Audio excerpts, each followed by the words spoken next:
Shalom. Jésus au cœur de la maison et au cœur de nos vies. Frères et sœurs bien-aimés dans le Seigneur, l'évangile que nous recevons aujourd'hui nous conduit dans une maison ordinaire de la ville de Capharnaüm. Rien, à première vue, ne distingue cet endroit des autres maisons, des murs simples, un toit modeste, un espace limité. Pourtant, cette maison devient le théâtre d'une visitation divine. Car là où Jésus est présent, aucun lieu n'est ordinaire. Là où Jésus entre, Dieu visite son peuple. Saint Marc nous dit « On apprit qu'il était à la maison ». Marc 2, 1. Cette phrase, courte et simple, est d'une profondeur immense. Elle nous rappelle que Jésus ne se manifeste pas seulement dans les lieux sacrés ou sur les grandes places, mais aussi dans l'intimité de la maison, dans le quotidien, dans la vie réelle. Il vient là où les hommes vivent, souffrent, espèrent et luttent. Aujourd'hui encore, Jésus veut entrer dans nos maisons intérieures, la maison de notre cœur, la maison de nos pensées, la maison de nos blessures, la maison de nos péchés. Mais lorsque Jésus est là, quelque chose se passe toujours. La maison se remplit, la parole attire, la présence de Dieu dérange. Tant de monde s'y rassembla qu'il n'y avait plus de place. Marc 2, 2. Cette foule représente notre monde d'aujourd'hui, un monde affamé de sens, assoiffé de vérité, mais aussi encombré, bruyant, parfois incapable de laisser passer ceux qui souffrent. Et pourtant, Jésus ne fait pas de miracle spectaculaire au début. Il fait quelque chose de fondamental. Il leur annonçait la parole. Avant de guérir les corps, Jésus nourrit les âmes. Avant de changer les situations extérieures, il transforme les cœurs. La parole de Dieu est la première médecine, la première lumière, la première délivrance. Frères et sœurs, cela nous interpelle profondément. Nous vivons dans une époque qui cherche des solutions rapides, guérison immédiate, succès instantané, bénédiction visible. Mais Jésus commence toujours par la parole. Car l'homme ne vivra pas de pain seulement, mais de toute parole qui sort de la bouche de Dieu. Matthieu 4, 4. Cette maison pleine nous pose aussi une question personnelle. Y a-t-il encore de la place pour Jésus dans ma vie? Ou bien mon cœur est-il déjà rempli par les soucis, la peur, l'argent, la colère, la jalousie, les blessures du passé? La foule empêche le paralysé d'entrer. Ce détail est important. Parfois, ce ne sont pas les ennemis qui nous bloquent, mais la foule, les opinions des autres, le regard des hommes, les traditions mortes, les jugements, les habitudes religieuses sans amour. Pourtant, Jésus est là, et il voit au-delà des obstacles. Capharnaüm devient alors un symbole, un lieu où la parole est annoncée, un lieu où la foi va être mise à l'épreuve, un lieu où le pardon et la guérison vont se rencontrer. Frères et sœurs, avant même le miracle, l'Évangile nous enseigne ceci. La vraie transformation commence quand Jésus est accueilli au centre. Là où Jésus est présent, l'impossible devient possible. Là où Jésus parle, la vie reprend. Préparons nos cœurs, car ce qui va suivre n'est pas seulement une guérison physique, mais une révélation bouleversante. Le Fils de l'homme a autorité pour pardonner les péchés sur la terre. La foi qui ose, les 4 amis, et la foi qui agit frères et sœurs bien-aimés, après nous avoir montré Jésus au cœur de la maison, l'Évangile attire maintenant notre attention sur 4 hommes anonymes, sans nom, sans titre, sans statut particulier. Pourtant, ces 4 hommes vont marquer l'histoire du salut par un seul acte, une foi qui agit. Saint Marc écrit « Arrivent des gens qui lui amènent un paralysé, porté par 4 hommes. » Marc 2, 3. Le paralysé ne vient pas seul, il est porté. Cette image est profondément spirituelle. Elle nous enseigne une vérité essentielle. Il y a des moments dans la vie où l'on ne peut plus marcher seul vers Dieu. Il y a des saisons où la souffrance, le péché, la maladie, la honte ou le découragement nous paralysent au point de ne plus pouvoir avancer. Mais Dieu, dans sa miséricorde, place parfois autour de nous des personnes qui portent notre fardeau. Ces 4 amis représentent l'Église quand elle est fidèle à sa mission, porter ceux qui ne peuvent plus se porter eux-mêmes. Aujourd'hui encore, beaucoup sont paralysés intérieurement, par la peur de l'avenir, par la culpabilité du passé, par les échecs répétés, par les addictions, par les blessures familiales ou spirituelles. Et souvent, ces personnes n'ont même plus la force de prier. Pourtant, Dieu agit quand d'autres prient tôt pour elles. Mais voici l'obstacle. Comme ils ne pouvaient pas l'approcher à cause de la foule. Marc 2, 4. La foule empêche l'accès à Jésus. La foule peut symboliser le bruit du monde, les critiques, les jugements, les systèmes religieux fermés, les traditions sans amour ou même nos propres peurs intérieures. Combien de personnes aujourd'hui veulent approcher Dieu, mais se sentent bloquées par ce que les autres diront, par leur passé ou par leur sentiment d'indignité. Les 4 amis auraient bien pu abandonner. Ils auraient pu dire « Il y a trop de monde, ce n'est pas possible aujourd'hui. Revenons une autre fois. » Mais la foi authentique ne se décourage pas facilement. La foi véritable cherche un chemin là où il n'y en a pas. Alors ils font quelque chose de radical. Ils découvrent le toit au-dessus de lui, font une ouverture et descendent le brancard. Matthieu 2, 4. Frères et sœurs, la foi qui sauve est souvent une foi qui dérange. Elle dérange les habitudes. Elle dérange le confort. Elle dérange même parfois l'ordre établi. Percer le toit, c'est refuser les limites humaines pour atteindre la grâce divine. C'est croire que Jésus vaut plus que le regard des hommes, plus que les règles sociales, plus que la peur des conséquences. Cette foi ne discute pas, elle agit. Et voici la phrase clé. Voyant leur foi, Jésus dit aux paralysés, Marc 2, 5. Remarquons bien, Jésus voit la foi des autres, pas seulement celle du paralysé. Cela nous révèle une vérité puissante. La foi peut être collective, portée, partagée. Dieu honore la foi qui intercède, la foi qui persévère, la foi qui aime assez pour agir. Cela nous pose une question personnelle et communautaire. Suis-je quelqu'un qui porte les autres vers Jésus, ou quelqu'un qui bloque le passage? Ma foi est-elle passive ou active? Suis-je prêt à percer le toit, c'est-à-dire à sortir de ma zone de confort pour sauver une âme? Frères et sœurs, dans un monde marqué par l'indifférence et l'individualisme, ces 4 hommes nous rappellent que l'amour vrai se traduit en actes. Comme le dira l'apôtre Jacques, la foi, si elle n'a pas les œuvres, est morte en elle-même. Jacques 2, 17. Cette foi audacieuse prépare maintenant le moment le plus surprenant de l'Évangile, car Jésus va répondre, mais pas comme tout le monde l'attend. Au lieu de dire « sois guéri », il va toucher le cœur du problème, le pardon des péchés. Le pardon avant la guérison, la priorité du cœur frère et sœur bien-aimés dans le Seigneur, voici le moment le plus surprenant, le plus dérangeant et le plus profond de tout ce récit évangélique. Le paralysé est enfin devant Jésus. Il est descendu du toit. Il est couché là, sous les regards de la foule. Tout le monde s'attend à une seule chose, une guérison spectaculaire. Mais Jésus va répondre d'une manière totalement inattendue. Saint Marc nous dit, « Voyant leur foi, Jésus dit aux paralysés, « Mon enfant, tes péchés sont pardonnés. » Matthieu 2, 5. Aucune parole sur les jambes, aucun ordre de se lever, aucune mention de la maladie. Jésus commence par le cœur. Cette parole révèle une vérité essentielle pour notre vie spirituelle. Le plus grand mal de l'homme n'est pas toujours ce qui se voit, mais ce qui le lie intérieurement. Le paralysé souffrait physiquement, certes, mais Jésus discerne une paralysie plus profonde, celle du péché, de la culpabilité, de la séparation avec Dieu.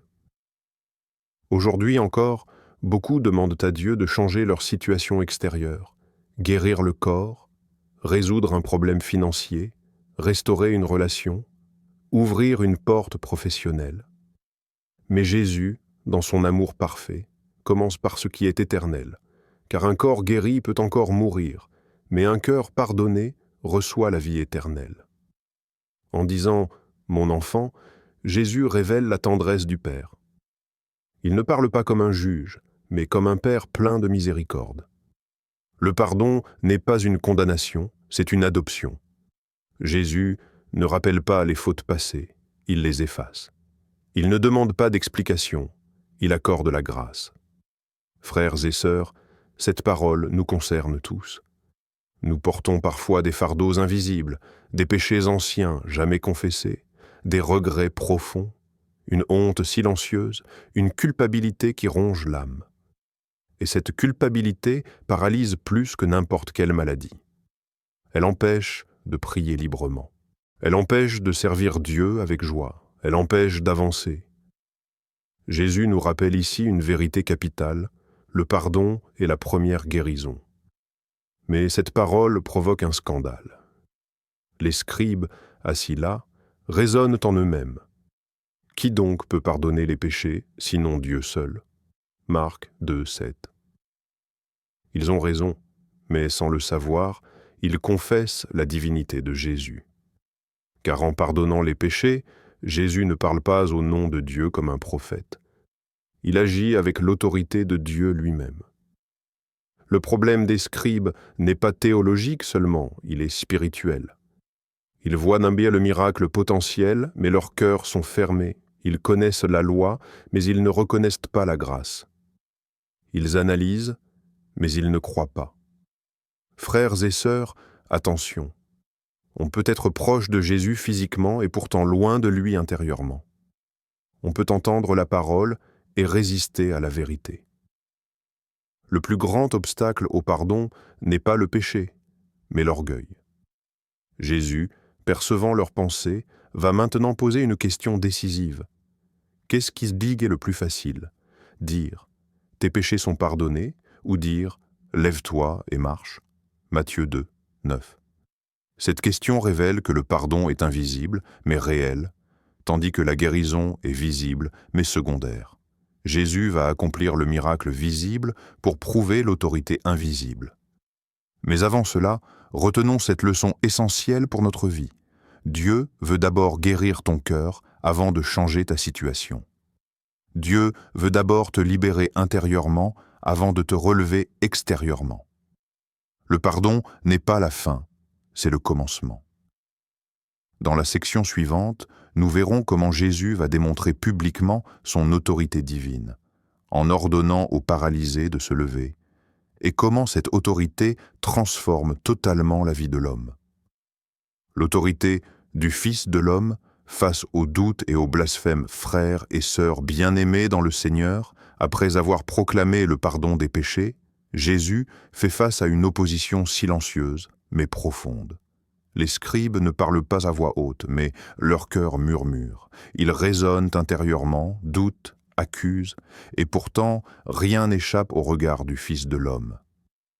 L'Évangile nous dit « Jésus, percevant aussitôt dans son esprit les raisonnements qu'il se faisait. » Marc 2, 8. Cette phrase est capitale. Elle révèle que Jésus ne voit pas seulement les actes, mais aussi les pensées. Il lit les cœurs. Il connaît ce qui est au caché. Comme l'annonçait le psalmiste, « Éternel, tu me sondes et tu me connais. » Psaume 139, 1. Les scribes accusent Jésus de blasphème, car selon la loi, seul Dieu peut pardonner les péchés. Mais Jésus ne recule pas. Il ne se justifie pas longuement. Il pose une question qui expose la vérité. Pourquoi avez-vous de tels raisonnements dans vos cœurs ? Matthieu 2, 8. Frères et sœurs, Dieu ne craint pas nos questions honnêtes, mais il confronte nos raisonnements orgueilleux. Les scribes ne cherchent pas la vérité. Ils défendent leur pouvoir religieux. Ils préfèrent leur certitude à la révélation vivante de Dieu. Jésus poursuit, « Qu'est-ce qui est le plus facile ? Dire à ce paralysé, « Tes péchés sont pardonnés » ou bien lui dire, « Lève-toi, prends ton brancard et marche » Matthieu 2, 9. En apparence, dire « tes péchés sont pardonnés » est plus facile, car cela ne se voit pas. Mais en réalité, le pardon coûte la croix. Il nécessite le sang de l'agneau. Jésus, sait que cette parole l'engage déjà sur le chemin du Golgotha. Puis, Jésus fait une déclaration centrale de l'Évangile pour que vous sachiez que le Fils de l'homme a autorité pour pardonner les péchés sur la terre. Marc 2, 10. Cette expression « Fils de l'homme » n'est pas anodine. Elle renvoie à la vision du prophète Daniel. « Je regardais dans les visions de la nuit, et voici, sur les nuées des cieux, arriva comme un fils de l'homme, on lui donna domination, gloire et règne. » Daniel 7, 13 à 14. Jésus affirme ici clairement sa nature divine et messianique. Son autorité ne vient ni des hommes, ni des institutions, ni des traditions. Elle vient du ciel. Il est celui à qui toute autorité a été donnée. Matthieu 28, 18. Frères et sœurs, cette autorité n'est pas oppressive, elle est libératrice. Elle ne condamne pas, elle restaure. Elle ne détruit pas, elle relève. Là où la religion enferme, Jésus libère. Là où la loi accuse, la grâce sauve. Dans notre monde moderne, beaucoup doutent encore de l'autorité de Jésus. Certains le voient comme un simple prophète, un moraliste, un sage parmi d'autres. Mais l'Évangile nous confronte. Soit Jésus est Dieu, soit il blasphème. Il n'y a pas de position neutre. Aujourd'hui encore, Jésus pose la même question à nos cœurs. Crois-tu vraiment que j'ai autorité sur ton péché? Crois-tu que je peux te pardonner totalement, sans condition? Crois-tu que ma parole est plus forte que ta culpabilité? La guérison visible qui va suivre n'est pas un spectacle, mais une preuve. Une preuve que Jésus est Seigneur. Une preuve que le pardon proclamé est réel. Une preuve que la foi n'est pas vaine. Dans la section suivante, nous verrons comment cette autorité se manifeste concrètement dans la vie du paralysé et comment une seule parole de Jésus peut transformer une existence entière. Lève-toi, prends ton brancard et marche. La restauration totale de l'homme. Frères et sœurs bien-aimés, après avoir affirmé son autorité divine, Jésus passe à l'action. Sa parole n'est jamais théorique. Ce qu'il proclame, il l'accomplit. Ce qu'il annonce, il le réalise. Devant la foule, devant les scribes, devant les sceptiques et les croyants, Jésus adresse maintenant une parole décisive aux paralysés. Je te le dis, lève-toi, prends ton brancard et rentre dans ta maison. Marc 2, 11. Cette parole a été courte, mais elle est chargée de puissance. Elle marque un tournant irréversible dans la vie de cet homme. Celui qui était porté devient capable de marcher. Celui qui était étendu se lève. Celui qui dépendait des autres retrouve sa dignité. Frères et sœurs, Jésus ne fait pas seulement disparaître la maladie. Il restaure l'homme dans sa totalité, corps, âme et esprit. Le pardon a guéri le cœur. Maintenant, la guérison relève le corps. Dieu ne sauve jamais à moitié. Ce qu'il commence, il l'achève. Le détail des brancards est profondément symbolique. Cet objet représentait la faiblesse, la dépendance, la honte. Pendant des années, ce brancard avait porté l'homme. Maintenant, c'est l'homme qui porte le brancard. Ce qu'il a autrefois immobilisé devient le témoignage de sa délivrance. Combien de fois Dieu transforme nos blessures en témoignages? Ce qui nous faisait pleurer devient une preuve de la grâce. Ce qui nous faisait honte devient une source de gloire pour Dieu. Mais Jésus ajoute aussi « Rentre dans ta maison ». La guérison n'est pas une fuite du monde, mais un retour à la vie. Jésus ne l'envoie pas sur une estrade, il le renvoie dans son quotidien. La vraie foi se vit d'abord dans la maison, dans la famille, dans le travail, dans la société. Frères et sœurs, cette parole nous concerne directement. Jésus nous appelle aussi à nous lever. Se lever, c'est refuser de rester enfermé dans le passé. Se lever, c'est croire que Dieu peut faire du neuf. Se lever, c'est répondre à la grâce par l'obéissance, car la guérison exige une réponse. Jésus donne l'ordre, mais l'homme doit agir, et l'Évangile nous dit « Il se leva aussitôt, prit son brancard, et sortit devant tout le monde. Marc 2, 12. Il ne discute pas, il ne doute pas. Il ne remet pas à demain. L'obéissance immédiate libère la puissance de Dieu. Beaucoup veulent la bénédiction sans obéir. Mais ici, l'obéissance confirme la foi. Frères et sœurs, marcher avec Dieu implique parfois de sortir devant tout le monde. Cela demande du courage. Cela signifie assumer publiquement ce que Dieu a fait en nous, ne plus cacher sa foi, ne plus cacher sa transformation. Cette guérison révèle aussi une vérité spirituelle. Le pardon produit une marche nouvelle. On ne peut pas rester immobile après avoir rencontré Jésus. Celui qui est réellement touché par la grâce ne peut plus vivre comme avant. Aujourd'hui, Jésus te dit peut-être « Lève-toi de la peur, lève-toi de la culpabilité, lève-toi de l'échec, lève-toi de la dépendance. » Ne dis pas « Je ne peux pas ». Celui qui t'ordonne de te lever te donne aussi la force de le faire.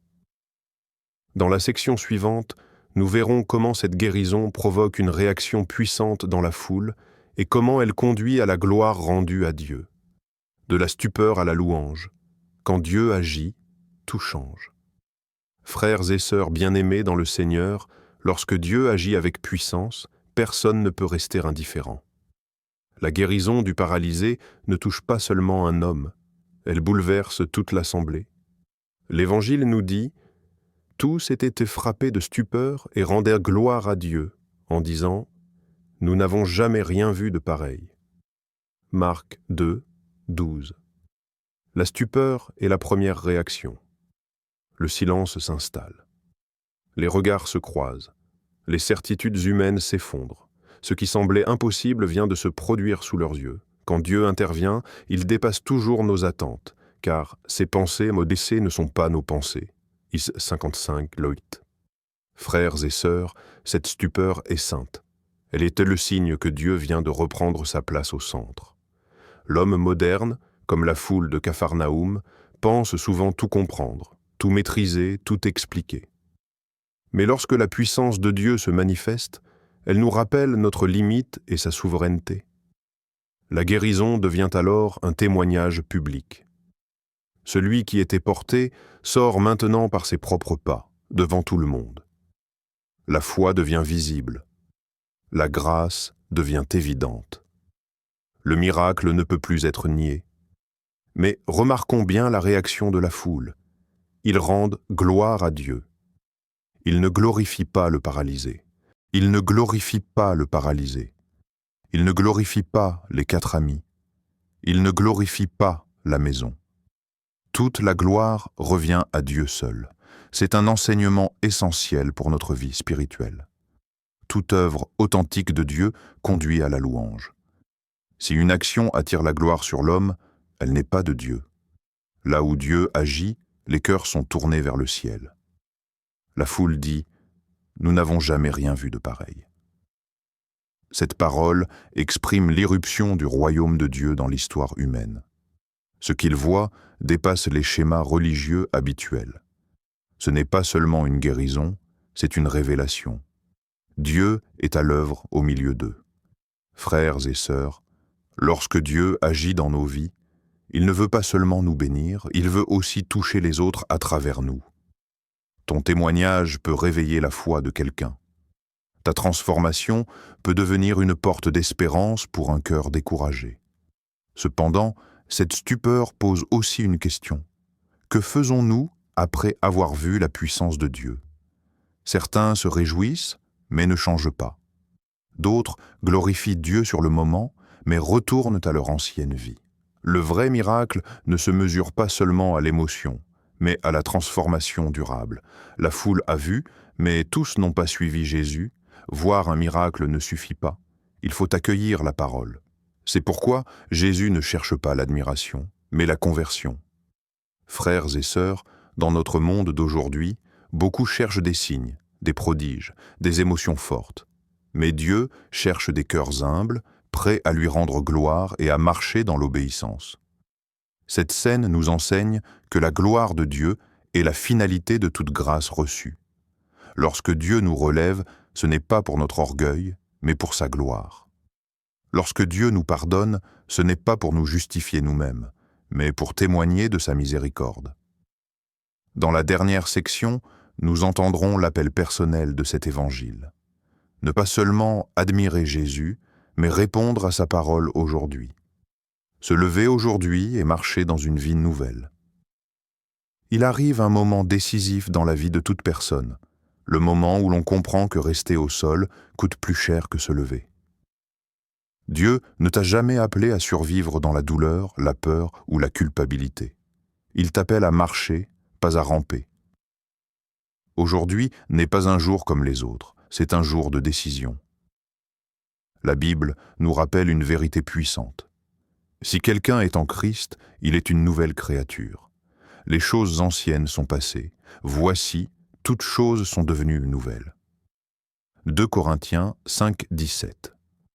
Remarque bien, la vie nouvelle ne commence pas demain, ni quand tout sera parfait. Elle commence quand tu te lèves intérieurement, quand tu choisis de croire à ce que Dieu dit plus qu'à ce que tes circonstances montrent. Se lever aujourd'hui, ce n'est pas nier la douleur du passé. Se lever aujourd'hui, ce n'est pas dire que tu n'as jamais échoué. Se lever aujourd'hui, c'est refuser que ton passé devienne ton identité. Jésus n'a jamais demandé aux blessés de se réparer eux-mêmes avant de venir à lui. Il disait souvent « Lève-toi et marche ». Il ne disait pas « Quand tu iras mieux, reviens ». Il disait « Maintenant, aujourd'hui ». Marcher dans une vie nouvelle, c'est accepter 3 vérités essentielles. Premièrement, tu n'es pas ce que tu as vécu. Les échecs, les trahisons, les chutes, les erreurs, tout cela fait partie de ton histoire, mais ce n'est pas ta destinée. Dieu écrit toujours un nouveau chapitre quand tu lui donnes le stylo. Deuxièmement, Dieu marche avec toi, pas devant pour t'abandonner, ni derrière pour te juger. Quand tu passeras par les eaux, je serai avec toi. Ésaïe 43, 2. Cela signifie que même si tu avances lentement, même si tu tombes encore parfois, tu n'es jamais seul. Troisièmement, marcher demande un choix quotidien. La vie nouvelle n'est pas seulement une émotion spirituelle, c'est une discipline du cœur. Chaque jour, tu choisis de pardonner plutôt que de nourrir la haine, d'espérer plutôt que de désespérer, de prier plutôt que d'abandonner, de croire plutôt que de douter. Et même quand ta foi est petite, Dieu peut faire beaucoup avec peu. Si vous aviez de la foi comme un grain de moutarde, Matthieu 17, 20. Aujourd'hui, Dieu ne te demande pas d'avoir toutes les réponses. Il te demande simplement un pas vers la lumière, un pas vers la vérité, un pas vers lui. Ne sous-estime jamais la puissance d'une décision prise dans le secret de ton cœur. C'est souvent là que naissent les plus grandes transformations. Alors oui, lève-toi aujourd'hui. Pas quand tu te sentiras prêt, pas quand tout sera clair, mais maintenant. Car la vie nouvelle ne commence pas quand la tempête s'arrête, elle commence quand tu décides de marcher malgré la tempête, la main dans celle de Dieu. Peu importe ce que tu as traversé, Dieu n'en a pas fini avec toi. Ce que les hommes ont appelé fin, Dieu l'appelle encore commencement. Aujourd'hui, tu n'es pas ici par hasard. Ce message est une invitation divine. Lève-toi, crois et marche dans une vie nouvelle. Même si tes forces sont faibles, Dieu est fort. Même si ton cœur doute, Dieu reste fidèle. La grâce de Dieu est plus grande que ton passé et sa lumière est plus forte que tes ténèbres. Prions ensemble. Seigneur Jésus, je viens devant toi tel que je suis, avec mes blessures, mes peurs et mes erreurs. Aujourd'hui, je choisis de me lever. Je renonce à la honte, à la culpabilité et au découragement. Je reçois ta paix, ton pardon et ta force. Renouvelle mon cœur, guide mes pas et apprends-moi à marcher chaque jour avec toi. Je déclare que ma vie ne sera plus la même, car tu fais toutes choses nouvelles. Amen. Si cette parole t'a touché, like cette vidéo pour soutenir ce message. Abonne-toi pour recevoir plus de paroles de foi et de courage. Partage ce message avec quelqu'un qui a besoin d'espérance aujourd'hui et écris en commentaire « Je me lève aujourd'hui avec Dieu. Que Dieu te bénisse abondamment. On se retrouve dans la prochaine message divine.